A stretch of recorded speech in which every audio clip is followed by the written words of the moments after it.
Our next speaker is Dr.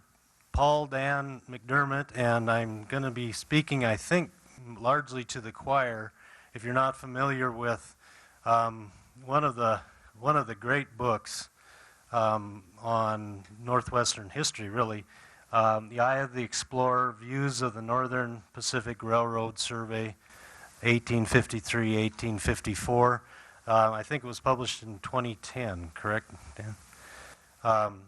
There are a few more copies for sale back there. Just fabulous work. Dan grew up in the Seattle area. He completed graduate studies in physical geography, cartography, and historical geography at the Universities of Washington and Maryland. He taught geography and cartography for 34 years at Montgomery College in Maryland. Having grown up in Washington, he's had a lifelong interest in the historical geography of the Pacific Northwest, particularly Isaac Stevens' Northern Railroad Survey and the Mullan Military Road. He's also an avid photographer. He, Ron Grimm, and Philip Mobley authored Eye of the Explorer 4 years ago, and currently a compilation of works on the Mullan Road is in the works, or it's getting near completion, I guess, due for publication next year by Mountain Press here in Missoula. Can you remind me of the title of that, Dan? The Mullan Road. Well, I knew that much. It does have a subtitle, but yesterday we had the opportunity, the pleasure to, I met Dan at the airport, and we went up on one of the famous, or one of the cool stretches of the whole Mullan Road east of Missoula, where we will be going on the tour tomorrow. And we actually were showing some pictures of that little expedition yesterday, but to me, and I think to Dan and to everybody that went, was a pretty special moment, based largely on one of the great Sohon sketches of the collection of the report. So, without further ado, Dan McDermott. Well, thank you very much. I've been interested in Gustavus Sohon, along with Ron Grimm and Phil Mobley, since about 1990. And the earlier expert on Sohon was John Ewers at the Smithsonian Institution. And he became interested in the Sohon works as a result of Sohon's daughter Elizabeth making an offer to the Smithsonian of all of Sohon's portraitures of Native Americans that had been made in an earlier time period. Can you hear me, or do I need to be louder? Louder. For the recording. Okay. Yeah. Do that too. All right. So anyway, Ewers was offered these materials by Sohon's daughter Elizabeth, and a similar offer was made to the Montana Historical Society, and the Montana Historical Society turned them down. They said they had no value to history. And that was an interesting commentary. There's a typescript that I have to that effect. So all of that material was kept by the Sohon family, and when Ron and I met Julian and Nancy Sohon in around 1990, we had just discovered a CD of 85 million telephone numbers in the United States. And we wondered if there were any Sohon descendants left at that point. We found 5 numbers, And so I sent out individual letters to those different people. And a few days later, I got a call back from Julian Sohon. He said, I understand you're interested in my great-great-grandfather. And I said, yes. He said, well, how would you like to come up to our home in Fairfield, Connecticut, and see the original works that we have? Ron and I were there within a week. And you're going to see one of those images that is on their family living room wall today in this presentation. But fortunately, Julian and Nancy and the family were so impressed about what we had done, they made us the family biographers of Sohon, and we've been diligently working to enhance their understanding of their great-great-grandfather through the years. Today we're going to take a look. I don't want to be in people's way here. I guess I can carry this around. We're going to take a look at what Sohon did in 1858, looking at the Colonel Wright military campaign that was conducted from essentially August through October of 1858. And again, you can, if you have additional information or questions that you want to address to me later on, there's my email address at AOL. And I now live in Winchester, Virginia, whereas I used to live in Maryland. This is a picture of Gustavus Sohon that was made in 1863. He had just gotten married at this point, and at that point he was going to go west again to San Francisco to begin a ambrotype studio in San Francisco along with his new wife Julia, who he had only known for 2 weeks, which was kind of interesting. When we take a look at where the Sohon materials are located at, actually there are 3 or 4 real major locations. The Washington State Historical Society in Tacoma has most of the portraitures, which David McCandry has made a booklet about, and they had an exhibit about. Then we have another major group of material at the Smithsonian in their anthropology collection. And then another major group is at the Library of Congress. And again, as I was telling Sally a few minutes ago, most of the watercolors that were made for the Isaac Stevens Railroad Survey in 1853, 1854, they are at the Yale Art Gallery in New Haven. Now, when we originally published the book, Eye of the Explorer, we had to pay around $500 per image in order to use those images. So we didn't have the money to show all 70 watercolors. But now, interestingly, if everything is correct, those watercolors are all public domain, and you don't have to pay to use them anymore. And so in the new book on the Mullan Road, we are going to be using more of those images. So things change with time. But again, during Sohon's lifetime, he made about 219 images, and 80 of these are portraitures of Native Americans. And these are really very important to our understanding of who these people were and what role they played in that time period. Now again, one of our problems that I've been dealing with the National Archives is that there were several key images relating to the field trip tomorrow. And one of these is this watercolor that Sohon made of the bridge across the Big Blackfoot. Ron Grimm and I went there several years ago to look at these images, and they said that they had been taken out of the collection and they had been put into a salt mine in Pittsburgh. And I said, Jay, that's really unusual because they're supposed to be part of this record group 77. What happened? Oh, those are precious images. We can't let people look at them. And that's what I thought that's what the purpose of the archives was, is that if we're going to be dealing with accurate American history, we should be able to see the original documents. So I complained, and of course, with my loud mouth, eventually somebody listened. 5 minutes later, we had the images. And I really am incensed that any federal government employee would lie to a legitimate scholar.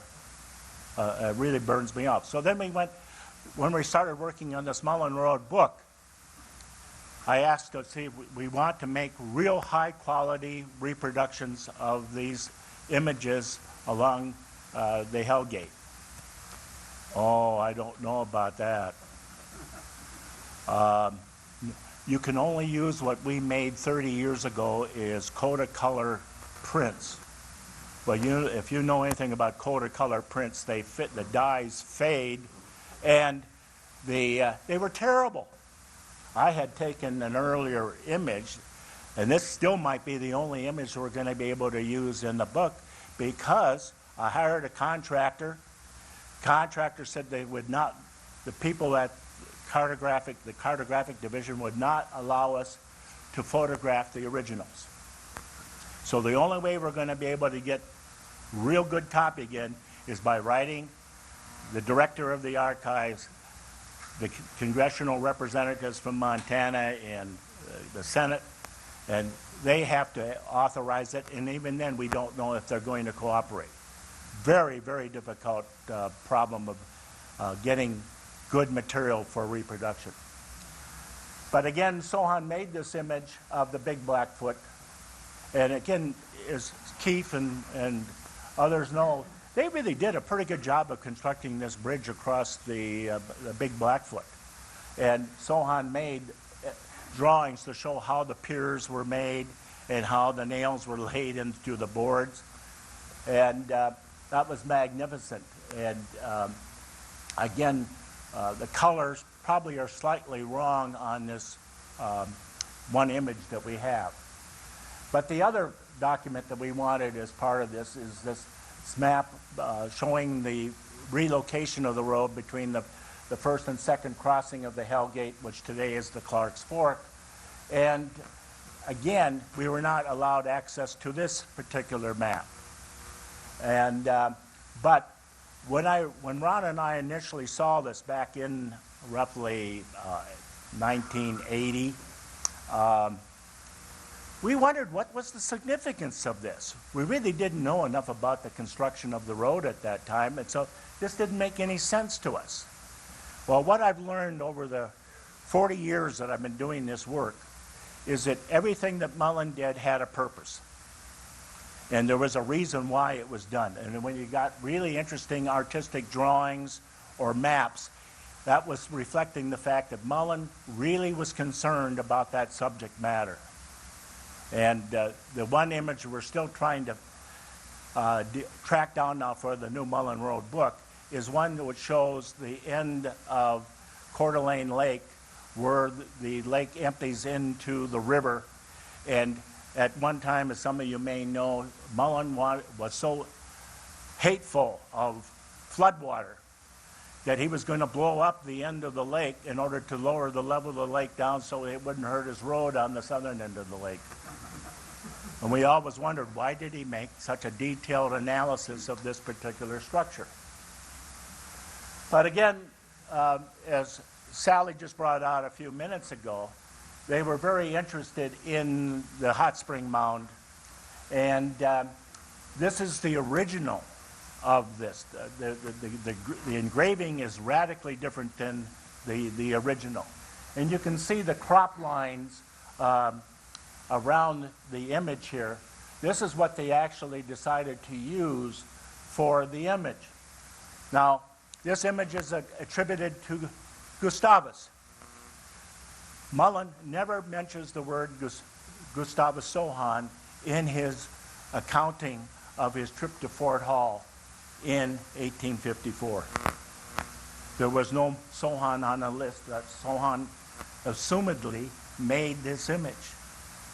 There was a topographer in that group of 7 men. His name was Adams, and Adams was the topographer on the Stevens survey in 1853. So Adams plays a pivotal role in some of these images, but we do not know what images Adams made, which Sohon probably redid. So authorship of these images is very difficult to track down. And if any of you have gone through the report in the Stevens report of 1860, sometimes the images will say Sohon after Stanley or Stanley after Sohon. And that's just showing that the trail is very convoluted.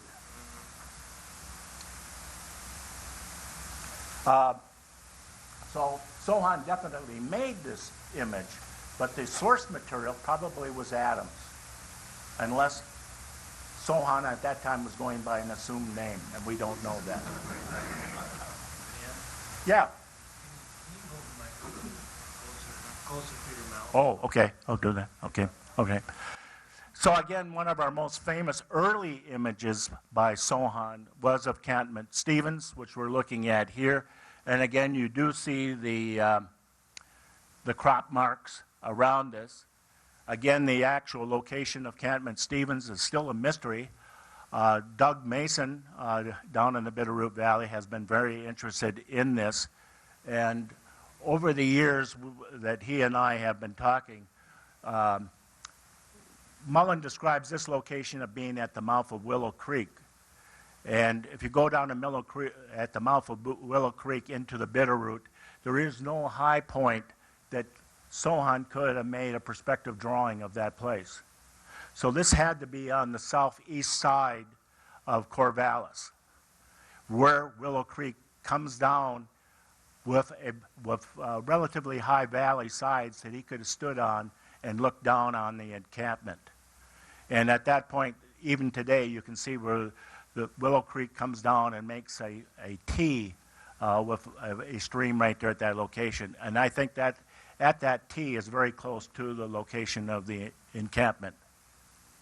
Now, of course, one of the famous images and I was so thrilled to be able to hike with Kim and the other members of the group because I had always assumed this was up north of Alberton because of the high perspective you get here. And it was through the work of Kim's major interest in the camps in that area that clarified my understanding of where these Sohon images were really made. And I mean, some people get their kicks out of maybe reading books. Mine was standing on the spot where Sohon made this image. But when we deal with the treaty campaign of 1855, this is a map that Phil Mobley and I made showing the expedition. And as Stevens' biographer brought out, Stevens was a young man in a hurry. And one of his real concerns was making treaties with all of the tribes in the region, because his conception of these people at this time is that each native group was a sovereign nation, and at that time the native groups were being approached that they had to be treated as sovereign nations, and a treaty had to be made in order to allow later construction of a railroad or roads. And again, the treaty started off down here at Walla Walla, and that was probably the biggest operation in the whole group. They spent over a month there at that treaty site, and then they continued on to our region here at Missoula, and then they ended up east of Fort Benton at the mouth of the Judith River. But again, he really rammed down his ideas to these native groups as they were negotiating these treaties. Now, one of the most interesting drawings that Sohon ever made was at the site of the Walla Walla Treaty in June of 1855. And this is one of the images that the Sohon family had on their living room wall. And it's magnificent.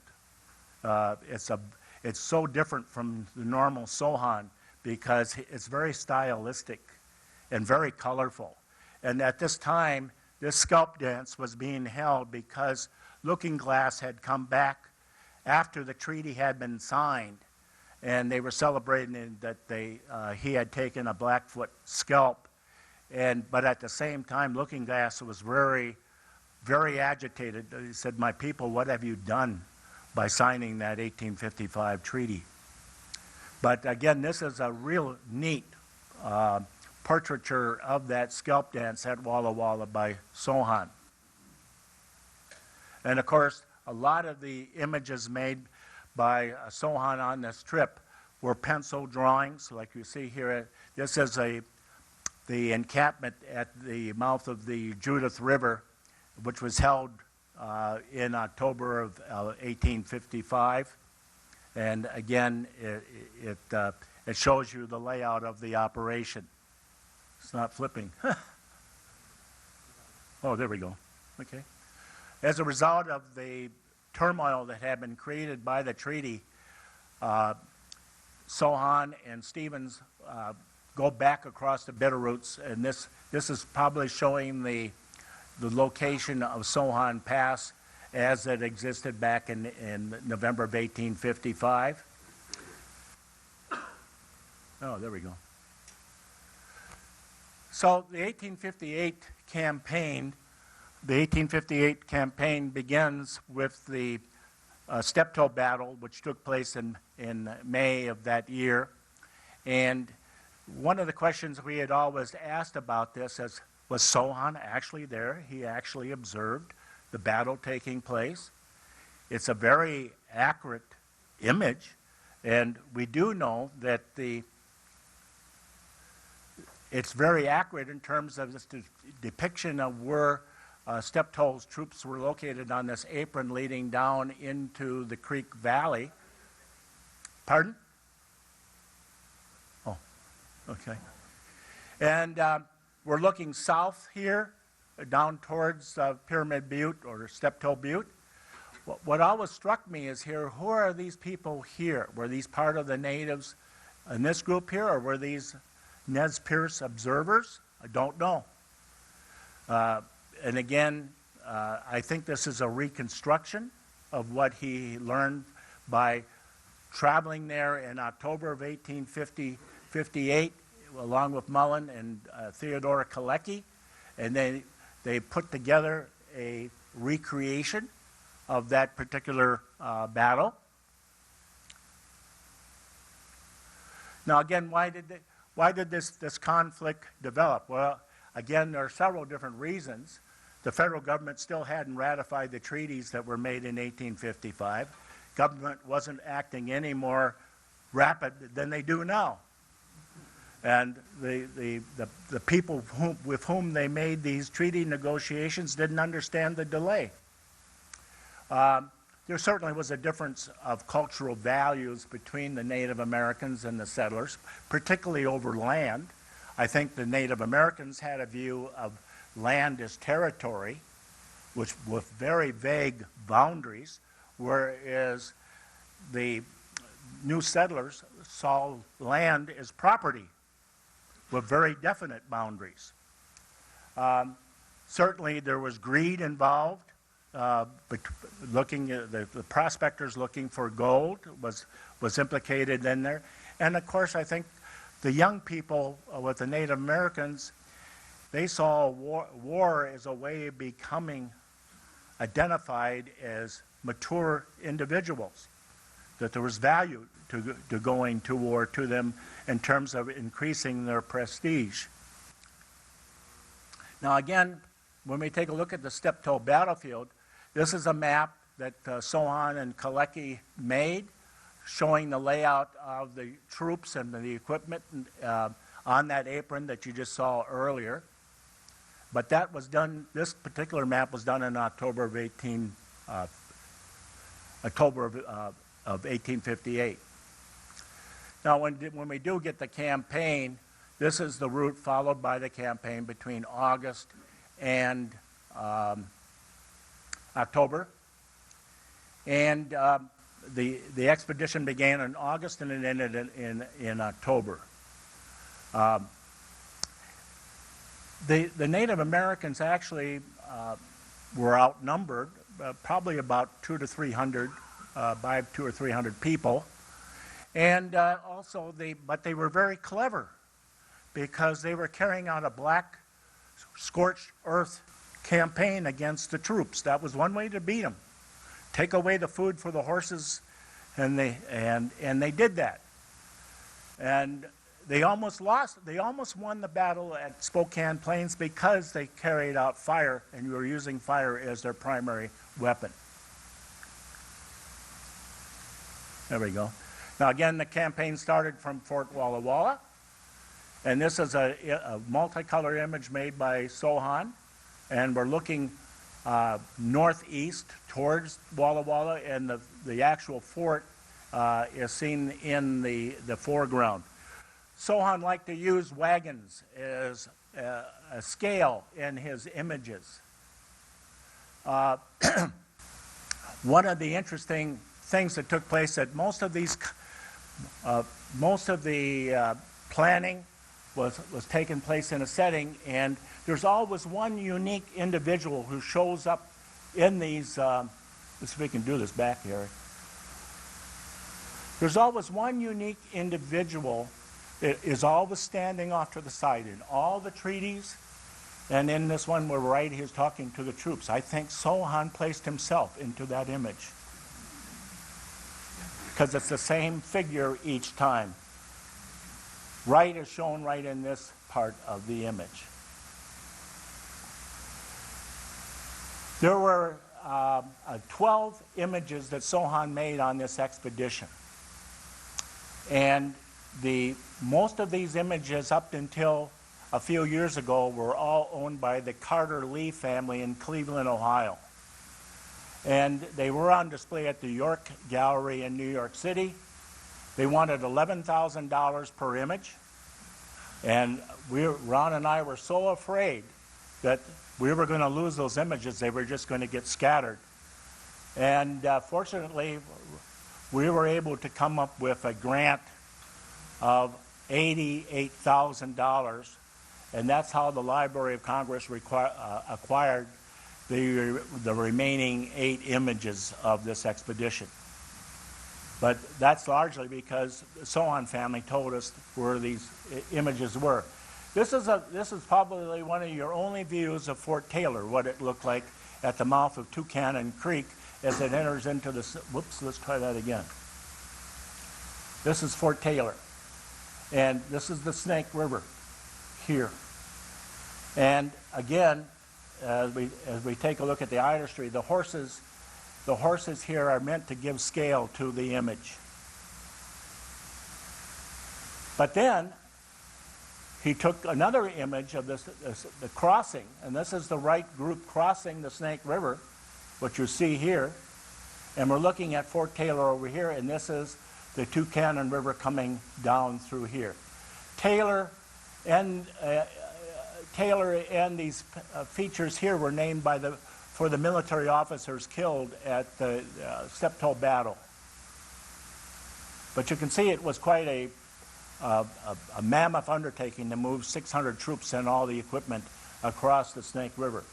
They went up along the Palouse River Canyon, which you're seeing here. Keith Peterson certainly has shown you a very good illustration made by Sohon of the Palouse Falls. See if we can get this to move again. There we go.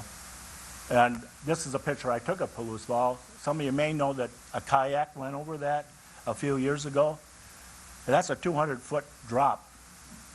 I don't know why the idiot attempted to do that, but he lived. But both John McStanley and Sohon were enamored with Palouse Falls. And here, of course, is the image made by Sohon of Palouse Falls on the west side of the Palouse. Again, as you saw in the maps, they're moving north, and this is the general area where the Native Americans were using using fire as a way of dealing with the troops, and it was reasonably successful. And just another early map of that particular region. But here you see the original maps that they drew of the battle at Four Lakes.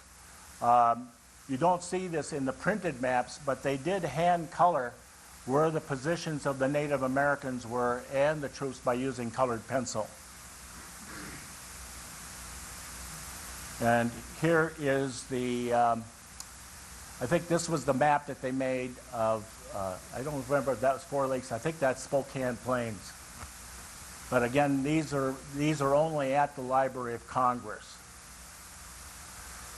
One image you probably have never seen of this, which was part of the collection that Ron and I got funded, is a campsite at Four Lakes.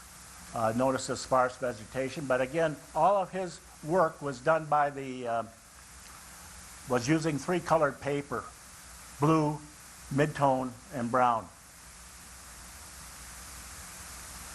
And this was the other thing that we got from the Sohon family were these tissue paper sketches made of these sites. So he was using these as studies, and then he converted them back into watercolors. This is the Battle of Spokane Plains. This is really neat, and here you see the use of the fire. And they almost lost. They almost defeated Wright at that point. But what is really interesting on this material that we got from the Sohon family, look how artistic or imaginary Sohon became when he pictured the soldiers and the Native Americans. This is all whimsy. It's all whimsy. But that, again, is just on brown tissue paper. And this shows you a little bit more detail. I tried to enhance it a little bit more. And this is showing the troops going down into the Spokane River Valley. And this is the sketch that he initially made of that, just on using pencil on that tissue paper. And then he also pictured the Spokane Falls. And I believe the original for this now is at Washington State University at Pullman. And of course, they went across the Spokane Plain. This is an image of that plain with Antoine's Platte Ferry as it existed in the 1860s. But this, of course, is the most infamous picture that Sohon made, but which documents the horse slaughter camp. And the horses were captured at the mouth of Liberty, at the north end of Liberty Lake. And there were over 800 horses, and they were only guarded by 2 teenagers. And the Army wanted to keep them all, but then they decided to kill every horse because they were too difficult to train. And of course, he made a picture of the Coeur d'Alene mission at that time period. And then this is a sketch made of the mouth of the St. Joe River as it enters in the Coeur d'Alene Lake. And this is the final image. And that gives you a view of how Sohon looked at the 1858 campaign. Do I have any questions? Yes. Oh, okay. Yeah, go ahead. I was just going to say that anyone interested in the topography or how it got shaped that the road engineering had to deal with, Dave Ault wrote a book on the humongous flood that impacted western Montana and eastern Washington, creating the kind of configuration, topographic configuration that the road builders and designers and whatever had to deal with. Goes back to the Pleistocene, first of all. Right, yeah. So Definitely. the Mullan Road has to go back 12,000 years. Oh, okay. Yes, sir. Yeah, Sohon's sketches are just absolutely fantastic from a historical point of view, but also an artistic point of view. What was his professional artistic training?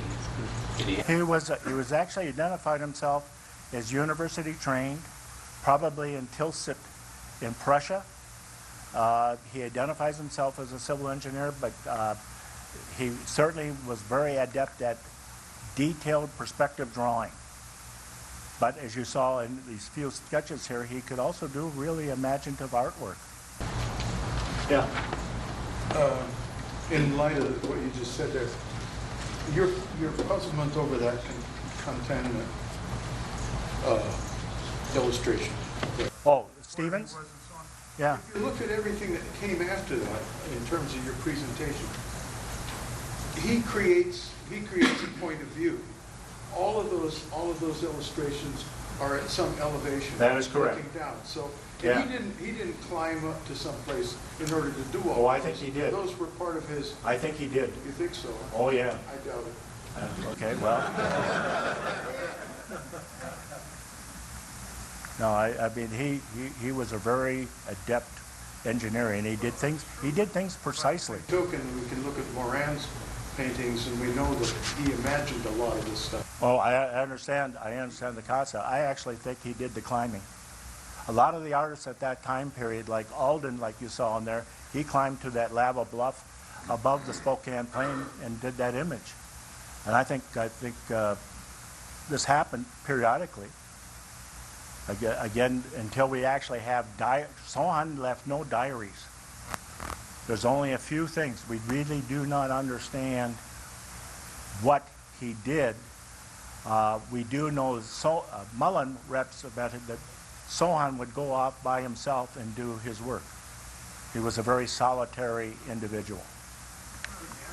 Yeah. We've got a few more questions, but let's, in order to try to keep a little bit on schedule here, let's, during the latter half. Yeah, you can talk to me after the meeting. 12:30, we can either talk to you or else we can get you back up. Yeah, sure. Right.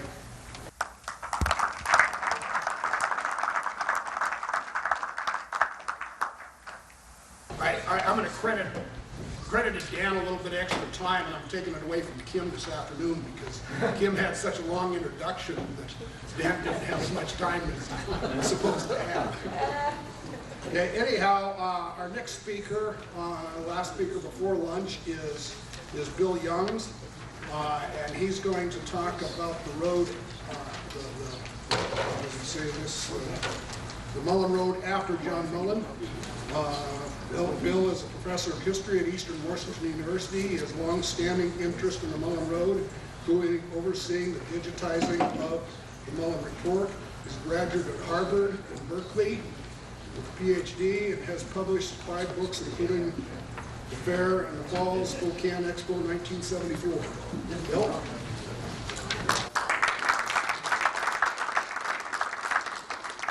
I've been wondering how I was going to do this because I really need about 4 hands for the various things I want to present to you. So wish me luck. Wish us luck. In my paper today, I want to take us maybe a step or two back from the previous 3 papers, which have assumed, obviously, the enormous importance of the Mullan Road. And I want to ask a very bold and broad question. That is, what are we doing here? Why are we celebrating the Mullan Road at all? It was within a year or 2 of its being built, all of the 35 or 40 bridges had been wiped out by floods or just simply by spring torrents. Trees covered the road at various times, or many parts of the road, and side cuts tended to be washed out. So it was a very difficult road to travel most of the time that it was used at all. And what I want to do is take us back to basically 4 or 5 accounts of what the road was like in the early years of its use, basically up till about 1880, roughly 20 years after it was built. And basically I'm going to be letting the observers speak for themselves. And I've selected passages from 4 or 5 different accounts of the road and want to take you back to those stories through, as I say, letting the authors speak for themselves. And we're going to find that there are 2 very different views of the road. One is that it was a triumph of engineering, opening great portions of the Northwest. And the other is that it was a road-building disaster that fell into disrepair soon after it was built. And let's start with a man named Phil Ritz, who wrote for the Walla Walla Statesman in in 1865.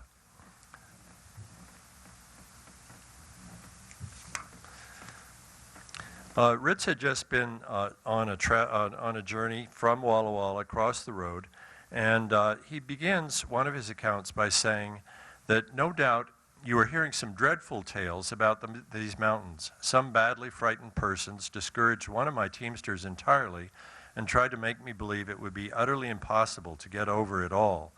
The road is bad enough, but, and we're going to see a lot of this, the road is bad, but, or the road is good, but. So but is an operative word this morning. I have traveled over a great deal worse. Well, that's encouraging, isn't it?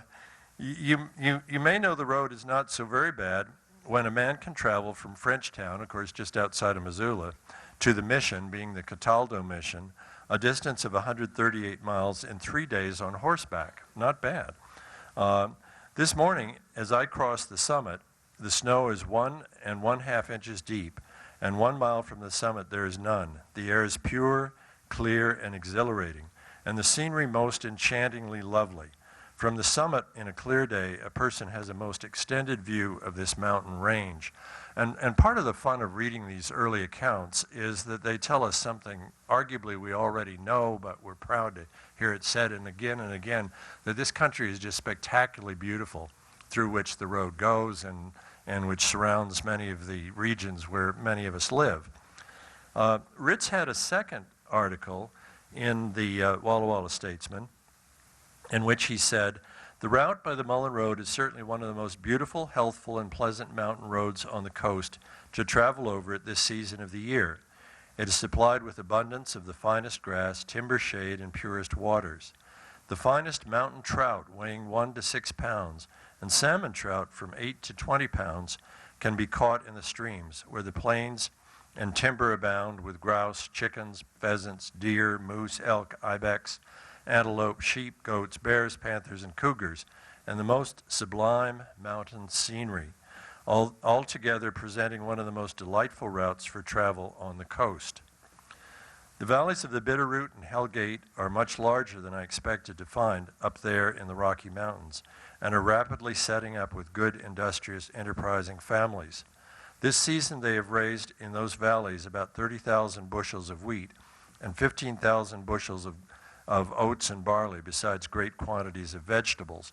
And of course, at the time, shortly after the road was built, this region began to fill up with some agriculture and, of course, the various mining camps. And in the meantime, Walla Walla was expanding greatly its agricultural production. And one of the things that the road was able to service is the traffic back and forth of people and goods involved in that agriculture and mineral progress. By the way, Ritz also mentions one of the other routes that people were beginning to take, and that would be to go north and up to the north end of Lake Pend Oreille, and then take a steamboat down across the Pend Oreille River. It was expensive, but as he's pointed out, it was a lot easier than horseback on some of these routes. That said, though, he points out that it was longer to go that way, and that the Mullan Road was really the best of a bad set of alternatives. Now, at about that time, a year later, the legislators of Washington made an appeal to Washington, D.C. for funds to reopen the road or to improve the road. And remember, this is just 3 or 4 years after the road had been completed. They write, "Your memorials, the Legislative Assembly of the Territory of Washington, respectfully represent to your honorable bodies that the wagon road from Wallula, Old Fort Walla Walla, located on the Great Bend of the Columbia River, to Fort Benton on the Missouri River, and generally known as the Mullan Wagon Road, is for a great portion of the distance through the Coeur d'Alene and Bitterroot Mountains in an almost impassable condition for wagons on account of fallen timber and the destruction of bridges." So almost impassable, but it must be borne in mind that from the time Honorable Isaac Stevens entered upon the preliminary survey up to the period of the completion of this great national highway And you will see Keith Peterson uses that phrase in his own book about Mullan, and it's one that several documents phrase this great national highway. Nearly the whole region of the country through which it passed, comparatively speaking, an uninhabited region previously, infested by bands of hostile Indians. Now the scene is changed. What in 1849 composed only the territory of Oregon now comprises the state of Oregon and the territories of Washington, Idaho, and Montana. What was then a wilderness now maintains a large and rapidly increasing population, producing millions of bushels of grain and millions of dollars per annum of gold and silver. The opening of the road is one of the greatest, most vital importance to the people of Washington, Idaho, and that portion of Montana lying west of the Rocky Mountains. And in the opinion of your memorialist, in a military point of view, its value cannot be overestimated. So again, there's a kind of a sense of ambivalence about it. This is wonderful. Undoubtedly, the country is wonderful. Undoubtedly, the people are beginning to prosper in minerals and agriculture. And undoubtedly, there is a road. But what you say about the road always has that but. You can get across it, but it's pretty rough, or it's impassable, but you can still get across it. Now, we're going to see this in one of my favorite early accounts. We're jumping ahead now to 1875, and a man named Eli Glover is traveling across the road. And he writes, the road climbed fearful grades, only to go down again on the other side. Lieutenant Mullan seems to have had a mania for getting up as high as possible and then to get down the steepest place he could find.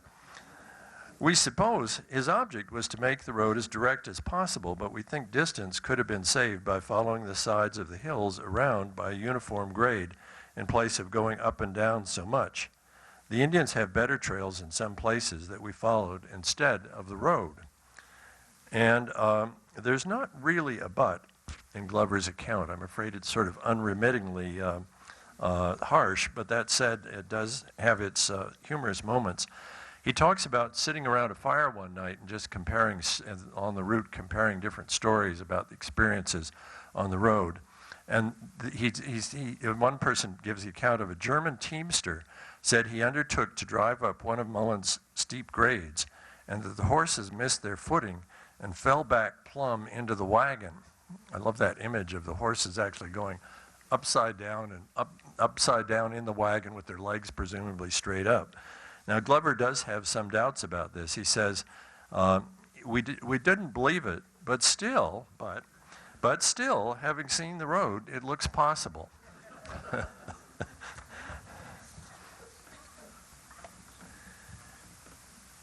And then finally, in terms of this sampling of reports, we have Lieutenant General Phil Sheridan's report in 1877 of a military expedition across the route.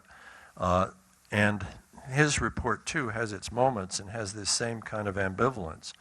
The road, he says, still remains plain, but all bridges have been swept away by winter avalanches and is obstructed by fallen trees. In some instances, we could work our way around trees, but the forest became more and more dense, so that logs had to be cut and moved aside or be bridged. Now, how do you bridge a log? That is, a tree too large to be cut was passed by piling other logs and chunks alongside and going over with all our wagons. So they built sort of stairways up these big logs and then down the other side. Of course, this was at first awkward to our mules, who gradually became more used to it, and may at last be said to have performed the feat of climbing a tree.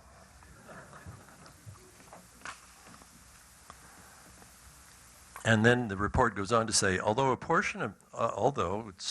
we all know the equivalent of but, a portion of the route presented serious difficulties, yet it was proven to be practicable for lightly loaded vehicles, even in its present condition, by the fact that upon reaching Walla Walla, the 2 ambulances and the light wagon with the 12 mules that had drawn them, were turned into the quartermaster's department in good condition.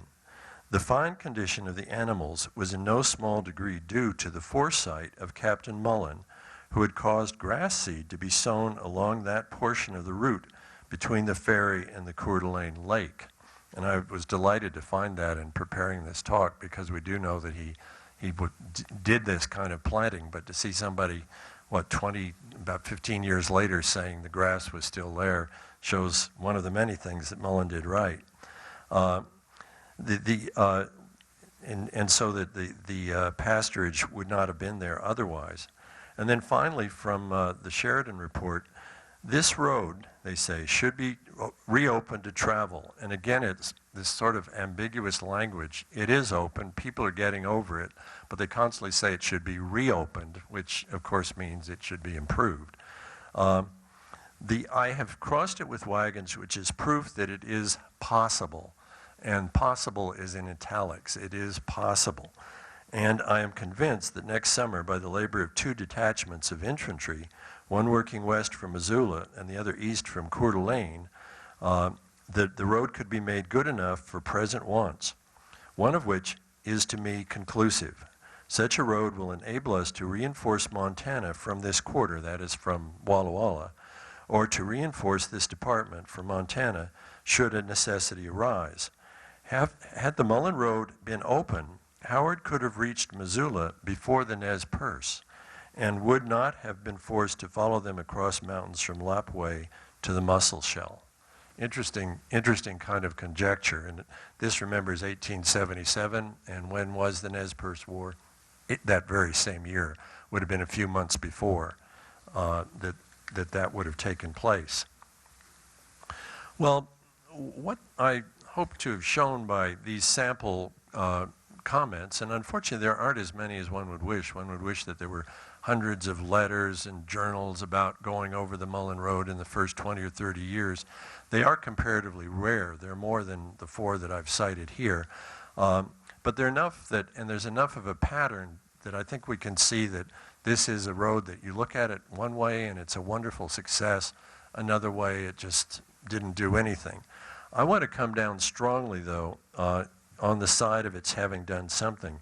First, just very quickly, I want to allude to the fact that there's a certain amount of scholarly literature out there to the effect of the importance of the Mullan Road. I'm looking here at portions of an article by Oscar Osborne Winther, written many years ago, that talked about the early commercial importance of the Mullan Road in terms of the Walla Walla connection with this region. Alex McGregor said essentially the same thing on an article called The Economic Impact of the Mullan Road. I have been reading quickly. We scholars feel that there's nothing worse than giving a talk and finding that you haven't read the most recent scholarship. So I carefully bought this morning, and I've been sneaking a peek at it. I felt a little guilty about it as 3 others of you have been talking, because one of my bête noire as a historian is a student that's looking at their cell phone. And so I was sneaking a peek at this book. But, and Keith Peterson can tell us whether I've got this right or not, but my impression is that he would, his final chapter uses that phrase, about the great international highway, and does show some of this same ambivalence about it. But what I would like to accentuate here is that you have to look also at what came before. And let's take a moment and go back to the Mullan Report itself, and this is by Sohon. And he was working his way east from the mission, the Cataldo mission, and was hoping for help from local Indians to figure out the route. And he had a man named Augustin who was working for him. And in those days, the Indians, by and large, did their best to suggest that whatever route you were thinking about, there was a better route somewhere else, like 50 miles north. And this goes back, as a colonial American historian, I can tell you it goes right back to the early colonies, when one of the things that the settlers of Virginia and Massachusetts and New York were hoping for was that they could go up a particular river and then reach the Pacific Ocean, that the Northwest Passage would be right there. And Indians often told these folks, well, this river won't get you there, but go 50 miles north and you can do that. Well, Augustine had started out by helping and then was dissuaded. And here's the account from Sohon. On June 24, we rested in camp, for our animals were now weary and fatigued, and we thought it best to halt and prepare for our task of ascending the ridge. All had gone well up to this point, but here our evil genius seemed to have attended us in the person of Damas, the brother of my guide Augustine, whom we met hunting in the mountains. After a series of endeavors and intrigues on the part of Damas, he succeeded in changing the mood of his brother Augustine, who then determined not to accompany me further. He came to me and said as follows, "Let us have a better understanding. I told you at Walla Walla that there was no road through this section of the Flathead country. The mountains are too difficult. Those high ridges yonder, pointing to some high spurs of the Bitterroot Range, are small compared to those over which we shall be compelled to pass. There are many of them. The road would pass over high and steep mountains and down into steep ravines and canyons. If all Americans would work here 1,000 years, they could never make a road. If all Americans could work here 1,000 years, they could never make a road." Well, here we are, a few years later, instead of 1,000 years later, and there was, of course, in fact, a road. And I would like to argue that most importantly, the Mullan Road helped change the mental map of this region. If you think about it, right at the beginning of the 19th century, Lewis and Clark came through this area, a bit south, crossed the Bitterroot Mountains, stumbled into a Nez Perce village, and just barely survived. That was as close to the expedition simply disappearing as at any point in crossing the continent. And we're not talking 10 years later that Mullan comes out, or 20 years later. It's almost a half a century later before they even built this road. And the road was, of course, in many ways very insufficient. Did side cuts wash away? Yes. Did trees fall across the road? Yes. Did bridges give way to spring torrents? Yes, again and again. And today, by way of comparison, there's several 100,000 miles of Forest Service roads that are like super highways in comparison to the Mullan Road. And yet, it was there. It was a road. Pioneers used it. General Sheridan used it. And even when they used that big word but, or although, it was always in the context of, this is important. This is something worth doing. We've shown that it is possible. There are people going across it, and we can improve it. We can continue improving it. Well, did they improve it? Think about it. It gave way ultimately to great modern highways, the early ones like the Yellowstone route, Route 10, and of course, those of us coming from the Spokane area, as my brother and I did yesterday, at various points we're right on the Mullan Road on Interstate 90. So it did make its way. And so what I'd like to think of is that we're here today celebrating a very humble, but at the same time a very astonishing engineering feat, the Mullan Road.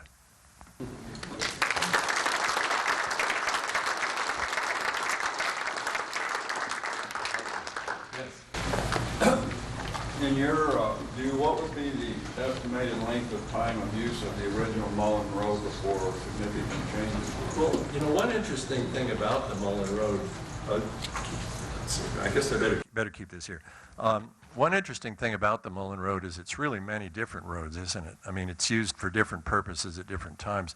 There are probably a lot fewer people that went from Walla Walla to Fort Benton or the other direction the whole distance than, say, went from Walla Walla to the Missoula area, or that went from Fort Benton down to the Goldfields.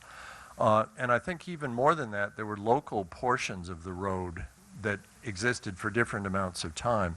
But I would guess that the Mullan Road, and others might be able to comment better than me on this, was very much a going concern for at least into the 1880s and possibly the 1890s.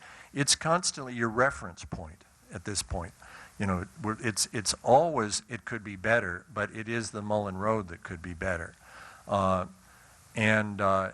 would, so I'd say about the 1880s or 1890s, maybe really until the Yellowstone Road is built. Does anybody want to weigh in on that? Bill? The Yellowstone Road was never built.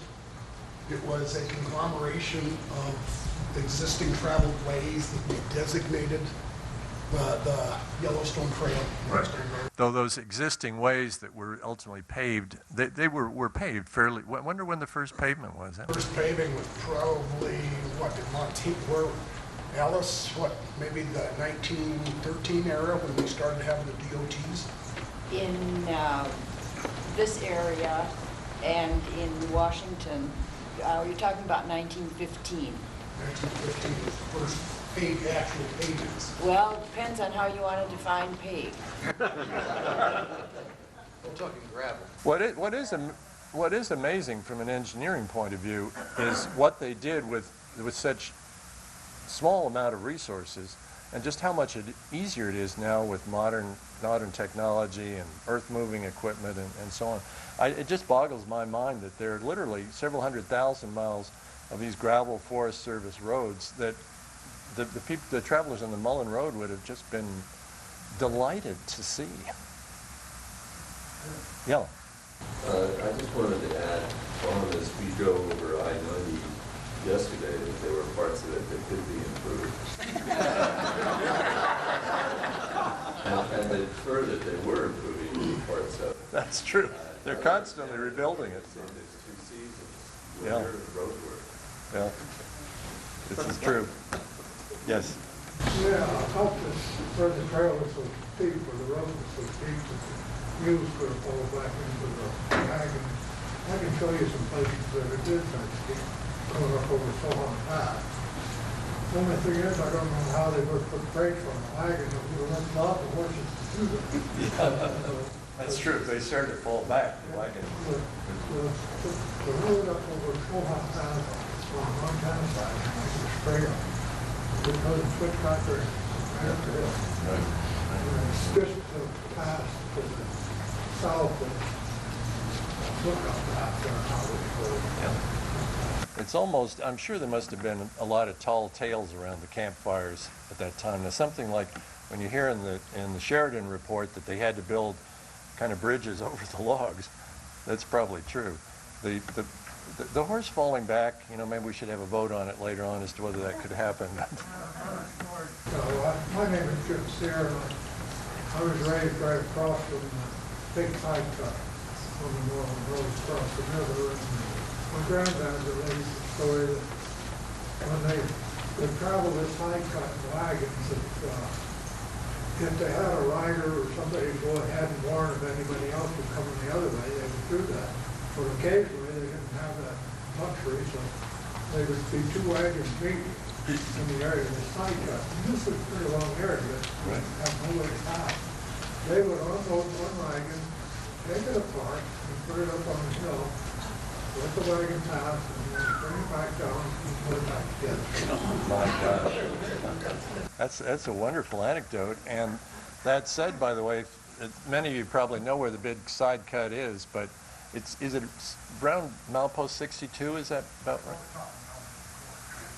Yeah, I think it's about, you can see a big range of escarpment there, and that's where it was. Well, what they call today the triple bridge is named by the Raptors, but what the old time was called the Thinning Bridge, which was because of the purple Mount Rock there, which we call the Thinning Bridge. Thank you. Yes. Was Mullan originally given a charge simply to lay out a military trail or road versus a commercial homestead travel road? It makes a big difference in the steepness and everything else. A regiment of soldiers can go up and over all sorts of rough terrain, Yeah. pulling a cannon or whatever. It was intended as a wagon road, and a lot of the time, probably at least half the travel on it, maybe much more, was by pack train, by mule, by foot.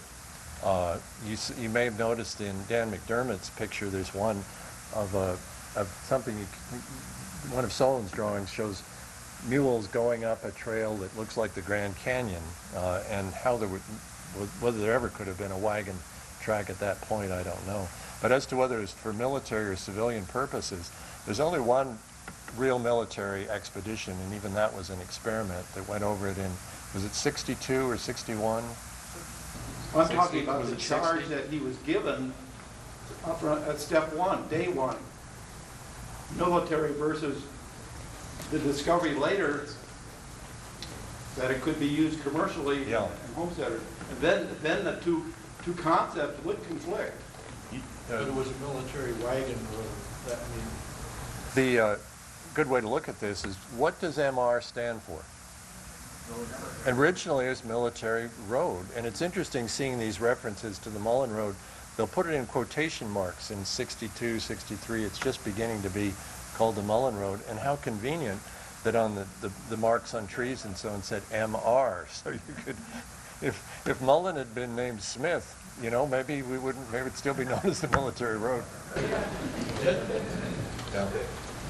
Do you have any information that would talk about how much of the traffic, the freight that was moved on the road was moved in the different years by wagon as opposed to pack train, and how that changed over time?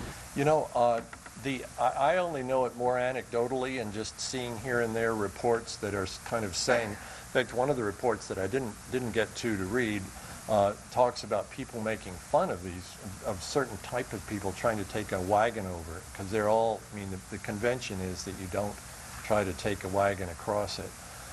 So I would guess that it's a small proportion. Now that said, some of these longer accounts by McDermott and others, and particularly, I don't know, is Keith here? Keith Peterson? Yes. Well, can you answer that question about the proportion?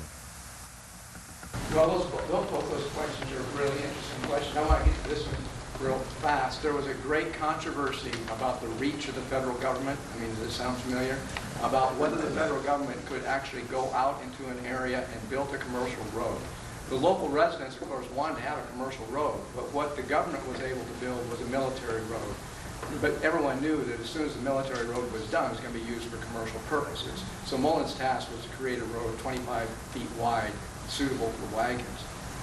As to the question about the pack trains, that's really interesting. I don't think that there's a lot of, we have anecdotal information, but like Bill says, the road is really, I look at it as three distinct roads. There's the road in eastern Washington, was incredibly heavily traveled between Walla Walla and Spokane and places like that. There's the road in Montana, incredibly heavily traveled with lots of wagon. I mean, that's why you have the bullwhacker statue down in Helena. The bullwhackers taking huge wagons along the Mullan Road. But very seldom was that done to supply mines and so on over the Bitterroot, which is the third part, the part that everyone calls a failure. I'd hazard a guess that no one who lived out here in the mid-19th century would have called the eastern or western portions of the Mullan Road a failure. It was that part over the Bitterroots, and that was almost exclusively packed, including some camels. Settlers would take wagons there, but not so much folks who were moving freight back and forth. But as to the numbers, the only time I've really seen real numbers is Alex McGregor's book talks, his article, his thesis talks about. He actually got a hold of the records of Lyons Ferry, not too far out of Walla Walla, and actually tracks the amount of traffic on the Mullan Road over the course of a number of years.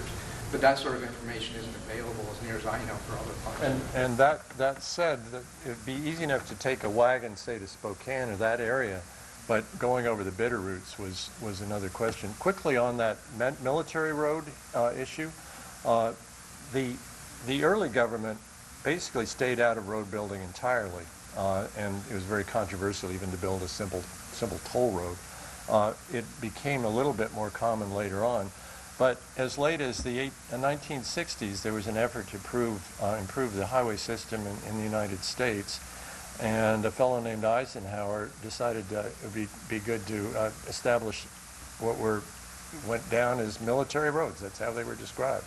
And what are they today? The interstate highway system. So it was you could be saying this is justified, we need it as a military road, but with everybody understanding that it would also be for other uses.